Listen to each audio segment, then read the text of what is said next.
So, who the fuck are we? And why should you care? This is Queer Money follow-up episode number 4, following up on Queer Money podcast episode number 4, which was titled "Who or What is a Debt-Free Guy?" And we are the debt-free guys, and we are the hosts of the Queer Money podcast. So on the 4th episode of the Queer Money podcast, in its second iteration, we thought we would share with folks a little bit about who we are, where we came from, why we matter, and what our purpose here is. Right. So, David, why are we here? Well, I think that why are we here today? I think one of the interesting things is when you look around the internet, when folks are talking about personal finance, specifically debt-free journeys and paying off debt, people love to hear the stories of folks who have paid their debt off, especially people who look like them, right? People that they can relate to and see themselves in that. And so we wanted to share a little bit about our debt-free journey, and that's what we were doing on that episode back on, that was July 2016. July of 2016, and we thought we would refresh that and update it. Not a lot of it has changed, but I'll tell you, in the last 5 years, we have figured out how to say it in a little bit better way. Exactly. So since, sir, you're slightly older than I am, why don't you go first in telling your story? So my original backstory with debt began when I was 19 years old. My parents co-signed on a credit card from my credit union because I was going to take a trip to Ireland and England. When I was a kid, we lived in Ireland for about almost 2 years, and I made some friends over there, and I wanted to go back and visit those friends.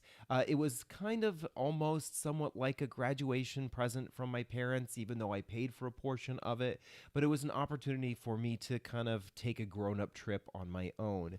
And so they gave me this, or co-signed on this credit card with me so that I had it for emergencies. And John always jokingly says, I never saw the back of a police car. I never saw a hospital bed, but I did come home with a maxed out credit card.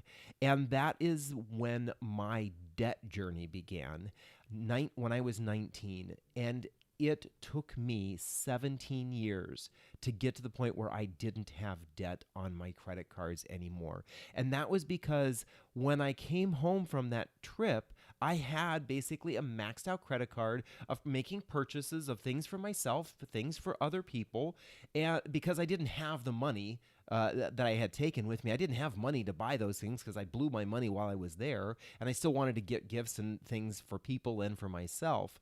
But what happened was I came home and I didn't have a job that allowed me to pay that off, at least not right away in one big chunk. So I had this idea that I would pay it off over time. Well, we know what happens to credit cards that get paid off over time. Credit cards that get paid off over time don't really ever get paid off, right? What the credit card companies do is they just keep on pushing your limit up, and you think, oh, I've got all this new money, right? When I came home, they bumped up my credit limit to $1,000. I thought I had $1,000. I thought I had $500 more to spend. So I started spending more, and that just continued to ratchet up and up and up and up. And as I mentioned, it took me 17 years to finally get to the point where I didn't have any more credit card debt. So my story is a little bit different. Shortly after I graduated college, I moved out to Denver, Colorado from Pennsylvania. And at that point, I had accumulated a bunch of money from graduation. I had about $5,000 of cash available to me. And I went out to Colorado. I was ready to start my new adult life, and had my first apartment to myself. My roommate and myself. But my parents weren't there. That was the big deal. And that was a big deal. But I wanted to. I felt like I was grown up, right? I had to have all the grown up things, and I didn't own any grown up things at that time. So, which made moving out to Colorado easy in my little Jeep. But when I got there, I wanted to buy all the things that I needed. So I bought a couch and all the furniture, other furniture. I bought plates and silverware. I bought art. I bought a brand new bed, and the bedspread and all that kind of stuff, and a new dresser, and everything was brand new, and everything was really nice. Most of it was purchased at Pottery Barn.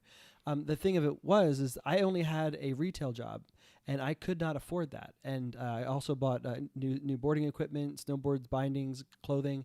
I eventually used my credit card to buy put a down payment on a car. Really, really stupid decisions.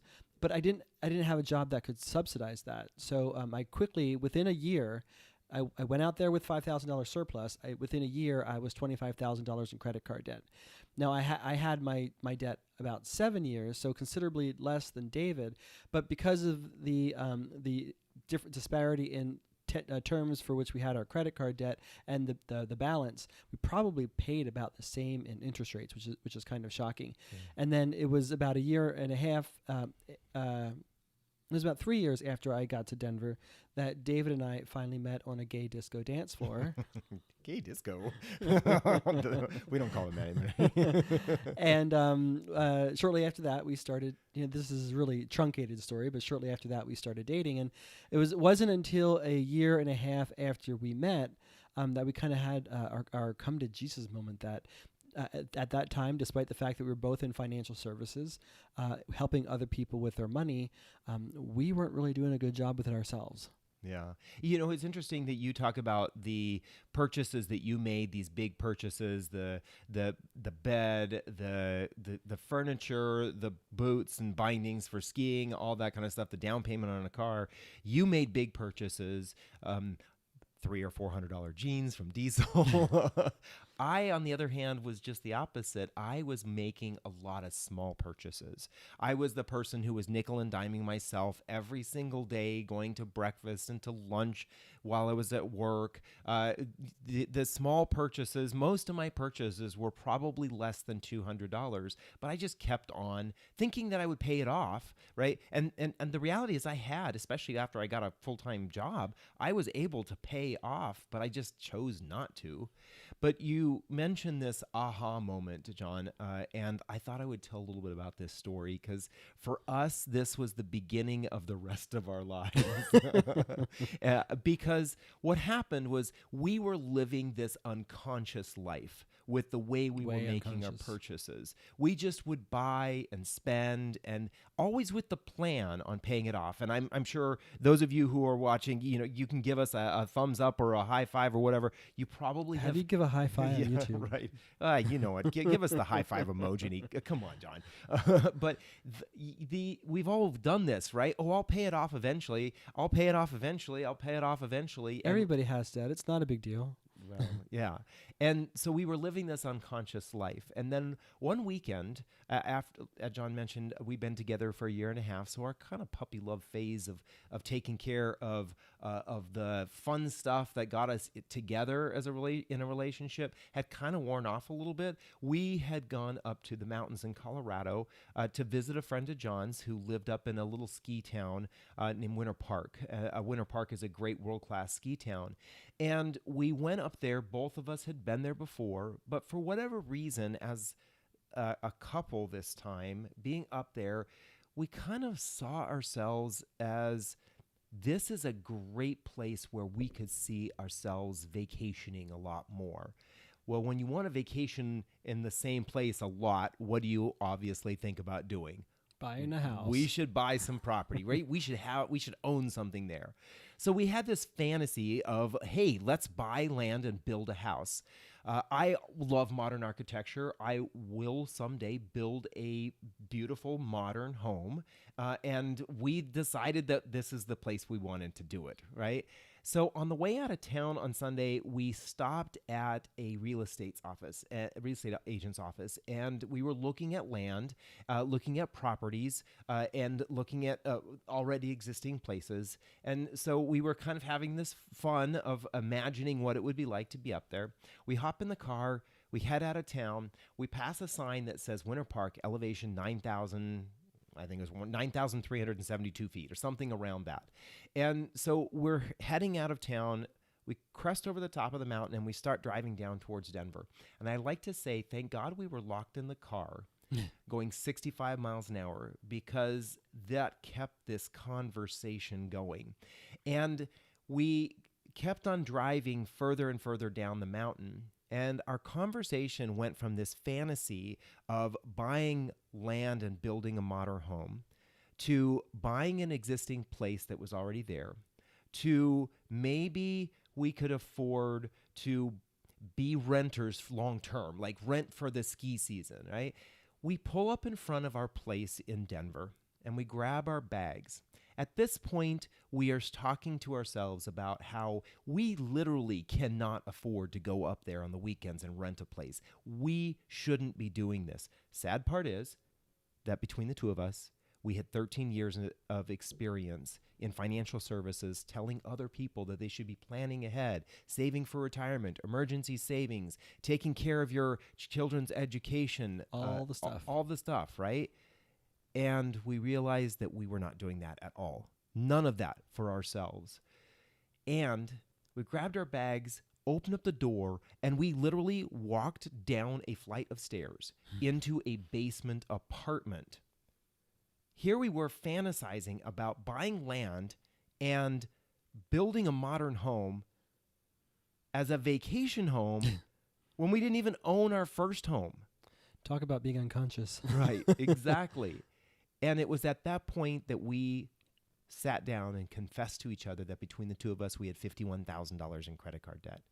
That was the moment where we said, what the F are we doing with our lives financially? We are living in a hole physically underground. Our finances are underground. We are upside down. We don't have the money to have this kind of fantasy. We don't have the money to have the lifestyle that we were living. And that's when we said, this has to change. And we became conscious. We were like Susan Powder. Stop the insanity. Oh my God. Wow, you just aged yourself.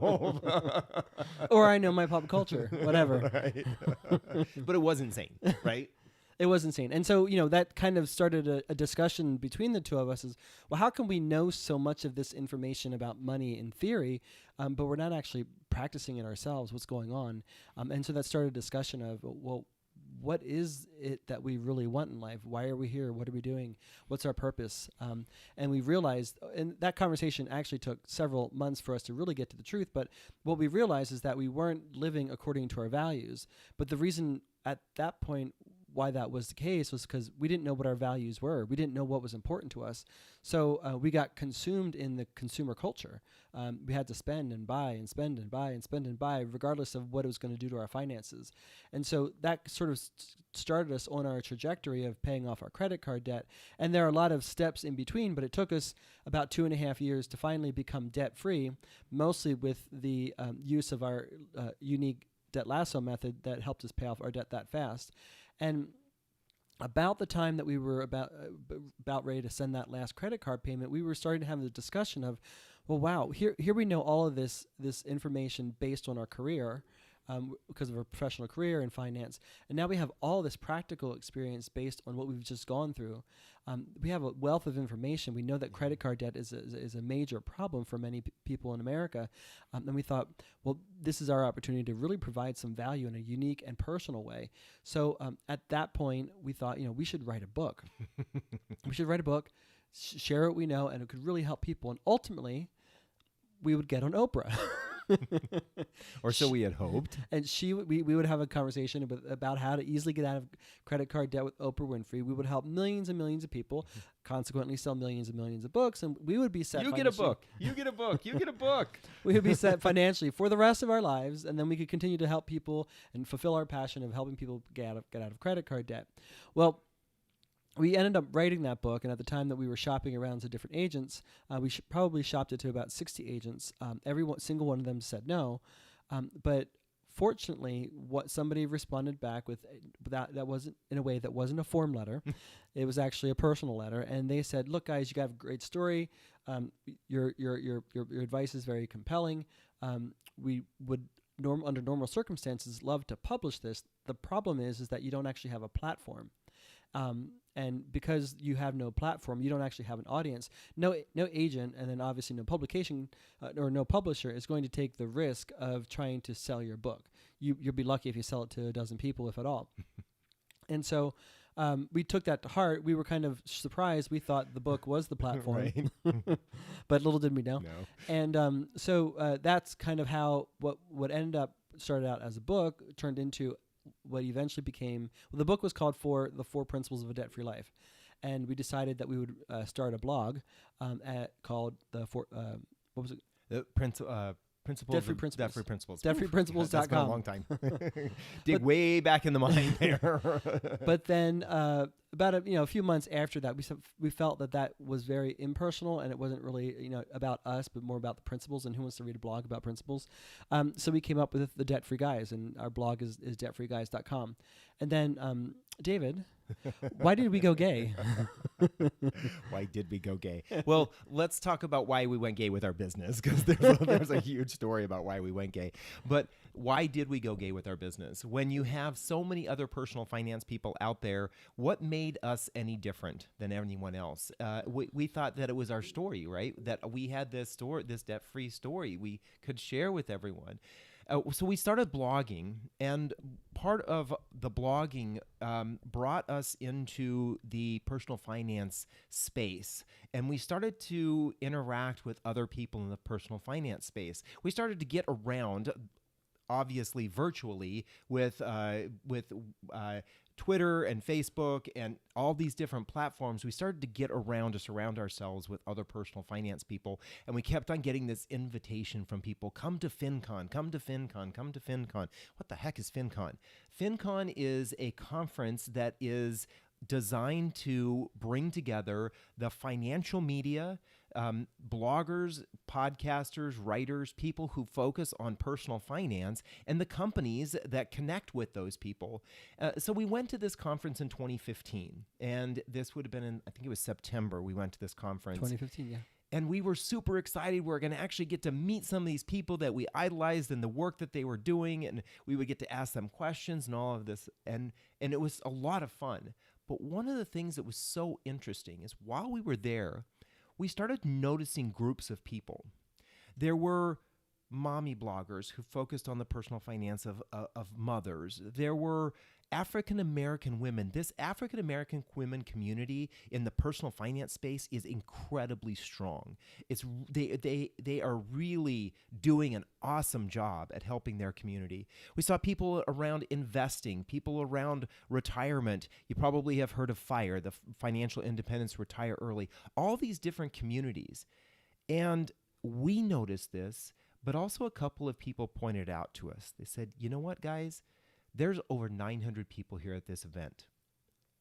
You two are the only LGBT people that we know of talking about personal finance. And we weren't even talking about personal finance from the LGBT perspective. We were just talking about general personal finance. And it was funny because one of our acquaintances that we met during this conference that we had bumped into online a couple of times, but she looked at us. We were having dinner, and she was across the table from us, and she looked at us and she said, hey guys, stop trying to be Dave Ramsey. He's got that covered. You have a community that needs your help. You are a part of that community. Go talk to your community.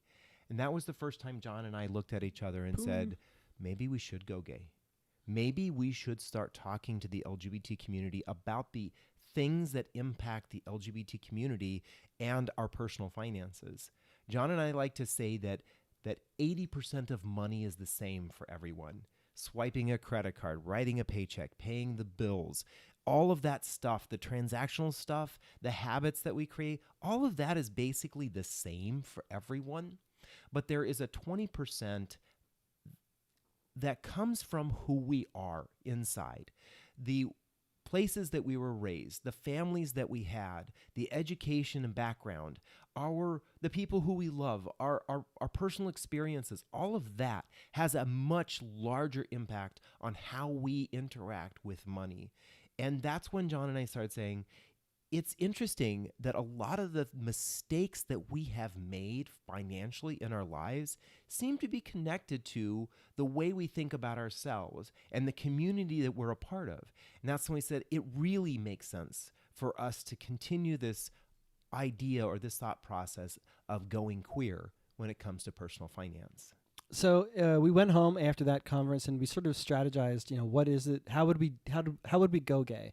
What would be the tactics, and how would we actually make that happen? And that's when we thought, you know what? We're not exactly sure. We want to beta test something. Let's try something here. And at that point, there was a virtual platform called Blab, where you could actually up to 4 different streams.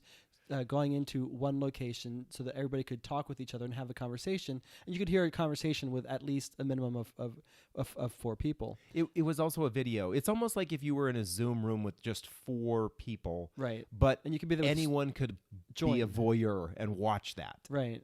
And so we came up with a 13-week series called Queer Money, where we tackled each week a different topic about LGBT finance. So some of the do we've already talked about here on this YouTube channel. Do gays make more money than the rest of the population? How do you pay for a gay wedding when your mom and dad won't help you pay for your wedding? All sorts of 13 topics similar to that. So we beta tested that. And about the time that it wasn't really going well. It was really frustrating, and the biggest problem was really the platform Blab. The technology of it was just a headache, and trying to get it to work was just nerve-wracking. And at that time, we both had full-time jobs, and trying to do all this on top of blogging, it was just beginning to be too much. But then shortly after, about the time that we were going to wrap up that 13-week series, we had Huffington Post reach out to us and said, "Hey guys, we really like what you're doing. We wouldn't mind hosting some of or uploading some of your videos to our website." And so we were like, well, that's cool. You definitely want to take that opportunity. So, but we decided that platform Blab wasn't going to be suitable because it was unreliable. We couldn't commit to anything with certainty to HuffPost. And so we decided, well, let's actually turn this into an official podcast. And that's how the Queer Money podcast came to be. And that's why we very often say the second iteration of the Queer Money, because originally it started on Blab. And then, so we've stuck with it. Clearly, and we've had lots of benefits from it. Clearly, and we've 5 years later. 5 years later, we're still doing it. So you might be asking, why do we still do this, and what is the ultimate purpose of what we're doing? Ultimately, everything that we do with the podcast, pretty much everything that we cover at debtfreeguys.com, regardless of what the actual specific topic is, ultimately our goal is to help build a stronger queer community, and we believe that a pillar of a stronger queer community is stronger LGBTQ individuals. And what's necessary to be a stronger LGBTQ individual, and this is something that we don't talk about enough in our community, is that we need to be independently financially strong. It doesn't necessarily mean that we need to be wealthy. We all need to be rich, but we need to be financially secure. We need to be financially independent, because the stronger we are as individuals, including financially stronger, the stronger we are as a community. And the stronger we are as a community, the more money and time and other resources we have to continue to push for the equality that we clearly don't have yet. We have to go a little bit further and go a little bit stronger to actually get that equality that we're fighting for. And financial autonomy is one critical component of that the community does not talk about, our leaders do not talk about, and that's pretty much the premise or the foundation of everything that this podcast is about. Yeah. I like to say or think this process of, if you take care of your money will take care of you. If you don't take care of your money, you're going to be begging somebody else to take care of you. And none of us really want to be in that position, do we? None of us want to be relying on or hoping that there's somebody else there to take care of us. There are too many people in our community who absolutely have to have that, right? Because of their situation. But we don't have to be there if we choose not to be. There's a lot of things we can do to get out of that. Exactly. And the more of us that have more to give can give more to those who need it. And we don't help our community when we give to others only by hurting ourselves. And very often we've noticed, and that was part of the reason that we got into credit card debt. We would go to these fancy fundraisers with our lawyer and doctor friends.